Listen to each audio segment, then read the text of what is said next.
Magandang araw mga kaibigan. Bigyan natin ng reaction, opinion itong video posted by Senator Amy Marcos sa kanyang official Facebook page na kung saan humingi siya ng patawad kay BP Sara. Ipinahamak ko siya. Naunang video niya yung binirahan niya ang kanyang kapatid. Humingi siya ng kapatawaran sa tatay niya. Sabi niya na, sorry po, tatay. Hindi ko nabantayan si Bongit. Akala ko magbabago. Kailang ganun pa rin. Ito, grabe. Inaamin niya yung pagkakamali niya na naipahamak niya si BP Sara. Din siguro ako ng tawad dapat sa mga Duterte, higit sa lahat sa VP natin. Kay Inday Sara. Hinahamak ko siya eh. Talagang naiisip ko na guilty ako. Sana nananahimik sa Davao yun. Mayor siya, walang kalaban-laban, walang hassle, walang gulo. Si Presidente, si Tatay Digong, nandito sana sa piling natin. Ang dami kong pagsisisi. Pero sa totoo lang, naisip ko rin, at nung kinakausap ko pa si VP noon, noong 2021, wala siyang kabalak-balak tumakbo para sa national. Nakarehistro na nga siya para mayor. Sinabi ko sa kanya unang-una, hindi mo dapat biguin ang napakarami na sumusuporta sa'yo. Napakadami namin na tinutulak ka, na ikaw ang inaasahan, na ituloy ang pagbabago na sinimulan ng ama mo. You can't disappoint us. Maraming umaasa. Ikaw lang yung tanging pag-asa ng nakararami. Ikalawa, hindi tayo sigurado kung anong mangyayari.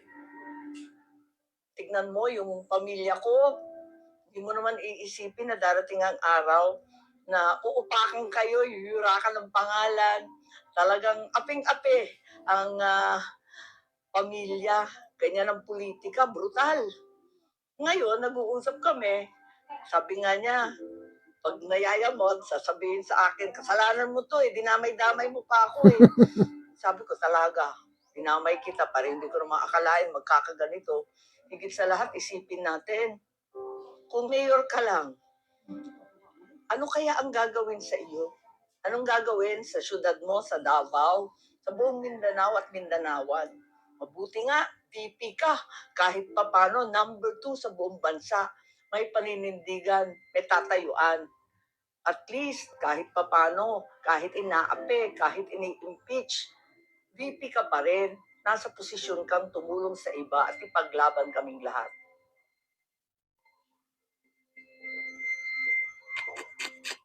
Nakakalungkot ang pangyayari, oh. Nung una, galit ako dito kay Senator Amy. Nung nagsalita siya sa Iglesia ni Cristo Rally, kailan ba yun, December? Nung ibulgar niya na alam niya na yung kapatid niya gumagamit ng pinagbabawal na gamot. Tapos, hinikayat pa niya na itandem niya kay then Mayor Sara. Sabi ko, ano bang klase kang ano? Pinahamak mo ang bansa. But then, nung humingi siya ng kapatawaran, na naramdaman ko yung sincerity niya. Yung ginawa niya na pagsisiwalat sa katotohanan tungkol sa kalagayan ng kapatid niya, that alone is one thing. Kaya doon ako bumilib. Pinuri ko siya doon. Kapuri-puri yung ginawa niyang paglalantad sa totoong ginagawa ng kapatid niya. Kaya, dahil sa laki ng paghanga ko sa kanya sa paglalantad niya yun, kalimutan ko na lang yung galit ko kay Senator Amy na bakit niya ipinahamak si BP Sara. At least, ngayon, humihingi siya ng patawad. And that is the mark of great leaders. Yung inaamin mo na nagkamali ka at you are willing to take responsibility, humihingi ng tawad, that's a mark of greatness. Kaya salamat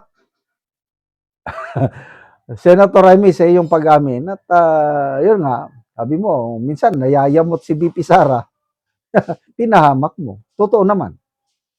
But anyway, tapos na yan. Pagtuunan na lang natin pansin ngayon, paano tayo magtulungan. Una, magdasal po tayo para malampasan ni BP Sara itong mga panggigipit sa kanya, lalo na sa impeachment.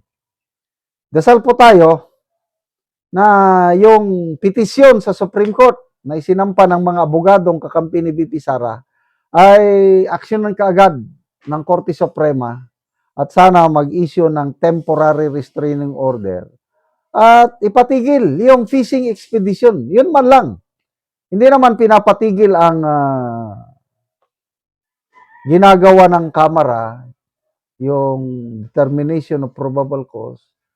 Yun lang, nasobrahan lang nila yung nagsusubpoy na sila na nagpro-produce kung ano-anong dokumento. Hindi pa pwede yan. Dahil wala pa tayo sa impeachment trial.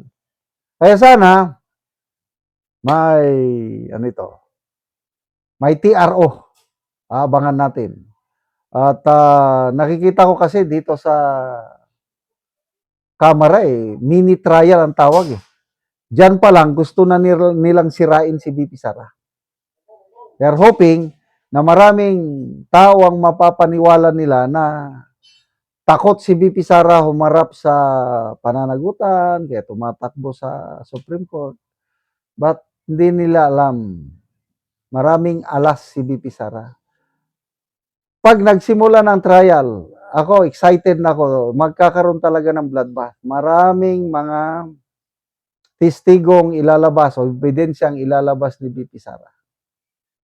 At humanda itong mga prosecutors, mga kongresista dahil pag hindi kayo naghanda ng todo, nako mapapahiya kayo kay Senator Marcoleta, Senator Alan Peter Cayetano, Senator Pia Cayetano, Senator Amy Marcos. Yan, mga babantayan ninyo. Mga independent-minded senators, kagaya ni na Senator Jinggoy, Senator Subiri, Senator Escudero, nako, mga abogadong alam na alam ang batas. Kaya good luck sa mga gustong ma-impeach ni VP Sara, ang tunay na labanan doon sa Senado. Salamat mga kaibigan sa inyong pagsubaybay sa ating channel. Nakakatulong kayo ng maigi sa tribong talandig ng Bukidnon dahil ang sweldo natin sa channel na ito is pantulong po sa tribo. Namimigay tayo ng libreng yero at pako para makapagpatayo naman sila ng mas maayos nilang tahanan. Panoorin ninyo ang video na ito. Yang among nataga gero mag-atop na ni siya karon sa iyang gipatindog nga balay. Nakina sa ipipandok do ka atong forum sa din ang gaid ug makasabot. So mo na ni ang iyang gipatindog nga balay.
So karon human na gyud sa pag-atop ang among gihatag nga yero. At sa Ginoo sa nagatag sa ako og sin. Kung walang yatag wa pa ko walay. Oo, so nalipay ka nga nakabalay nakakaron. So nalipay ko nga nakabalay nako. Lagi sa atag sa kalisod kutubro gyud sa kaon. Oo, so salamat kayo ya. Kayo.